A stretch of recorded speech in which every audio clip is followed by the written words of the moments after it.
साथियों नमस्कार, कैसे हैं आप सब लोग? मज़ामा केम छो कसा आहेस आप सबको? जय श्री राम, जय बालाजी की, जय खाटू श्याम जी की।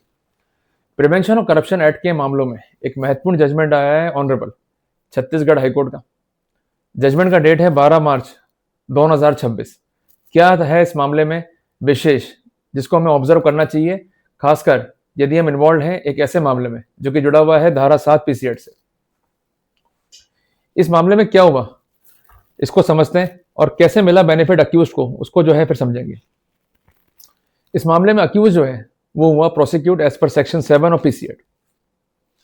फाइनली अक्यूज जो है चार्जशीट हुआ and in the meanwhile he was convicted by the consent trial court. Accused ने जो है एक अपील जो है प्रेफर करी।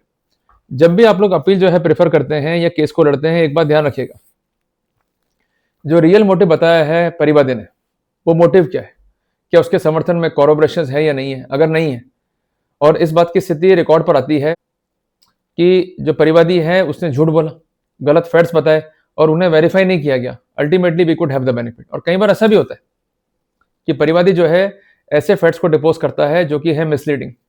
अगर इस तरह की स्थितियां हैं तब भी हम बेनिफिट जो है प्राप्त कर सकते हैं। देखिए, जो ये मामला मैं डिस्कस कर रहा हूं इसमें क्या था इशू परिवादी का, कि मुझे एक नोटिस जो है प्राप्त हुआ विभाग से जिसमें कंसर्न सब्जेक्ट था ESI कंप्लायंसेस, और ये कहा गया कि एक आउटस्टैंडिंग है 60,000 रुपए, वो आपने जमा नहीं कराया। कहना यह था परिवादी का कि कोई आउटस्टैंडिंग पेंडिंग है ही नहीं है, इन एक्चुअल डिमांड जो है इनलीगल है और इसको ड्रॉप करने के लिए मुझसे रिश्वत जो है मांगी गई। इस बेसिस पे जो है एक रिपोर्ट लिखाई गई, जबकि ये फैक्ट रिकॉर्ड पे था कि परिवादी ऐसा कोई पेपर रख ही नहीं पाया to show that nothing is pending concerning the outstanding. जब विभाग ने कोई पैसा मांगा है आपसे, चाहे वो टैक्स का पैसा है, चाहे पैसा है कोई लाइबिलिटी का, या कोई पैसा है ESI के कॉन्टेक्स्ट में, तो आपको ये शो करना होगा कि अमाउंट जो है पे हो चुका है। मैं बात कर रहा हूं कंसर्न परिवादी की। अगर परिवादी ये शो नहीं कर पाता है, उसके मियर वर्बेटम है जिसे वेरीफाई नहीं किया गया, तो ऐसे सिनेरियो में जांच कार्रवाई ही अपने आप में गैरकानूनी है। ये लोग क्या करते हैं, रिकॉर्डर जो है थाम देते हैं या पकड़ा देते हैं कंसर्न परिवादी के हाथ में। परिवादी जो है वेरीफाई करता है अपने हिसाब से। इस केस में भी यही हुआ और अल्टीमेटली जो आरोपी है उसको पकड़ा रंगे हाथों।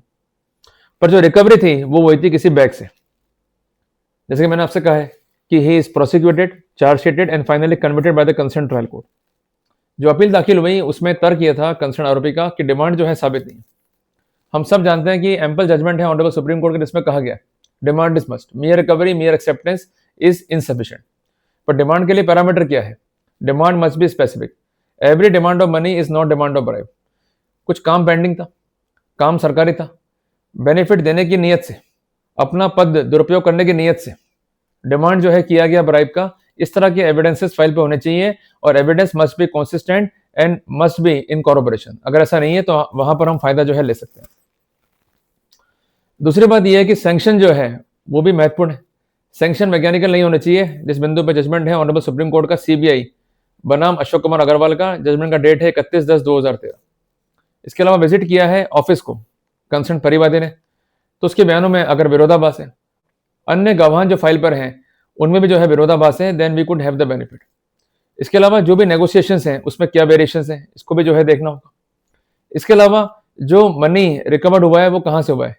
If there is no money recovered from the person of the accused, जैसा कि इस केस में हुआ, मनी जो है रिकवर हुआ है किसी बैग से। कई बार ऐसा हो सकता है कि आपके केस में मनी जो है रिकवर हुआ होगा टेबल से, या जो कंसर्न टेबल है उसके दराज से, या किसी बैग से आप फायदा उसका ले सकते हैं। इसके अलावा अगर शेडो विटनेस जो है एग्जामिन नहीं हुआ या एग्जामिन हुआ है, तो उसने जो भी LS था ट्रांजेक्शन उसको ना देखा ना सुना, हम जो है बेनिफिट ले सकते हैं। कोई काम अगर पेंडिंग नहीं है परिवादी का, हम जो है बेनिफिट ले सकते हैं। इसके अलावा अगर ये कहता है परिवादी, जैसे इस केस में कहा कि मैं जो टैक्स लाइबिलिटी है उसको मैं डिस्पोज ऑफ कर चुका हूं, means there is nothing outstanding on my part, पर इसका पेपर फाइल पे नहीं है, ना ही इसे वेरीफाई किया गया, तो ऐसे सिनेरियो में फैक्ट जो थे वो कॉम्प्रोमाइज थे और थे इनकंसिस्टेंट, जिसका फायदा मिल गया कंसर्न आरोपी को। तो कुल मिलाकर के जब भी केस लड़े तो ये पैरामीटर्स हैं जिसपे आपको केस देखना होता है: demand, sanction, statement consistency, corroboration, the factum of variations, the recovery of amount, the phenolphthalein test, shadow witness testimony, pendency of work and the real facts on record. जहां भी फैक्ट्स कॉम्प्रोमाइज है, inconsistent है, या phosphate जो है depots किए गए, वहां पर हम बेनिफिट जो है ले सकते हैं। जल्दी मिलेंगे एक नए अध्याय में।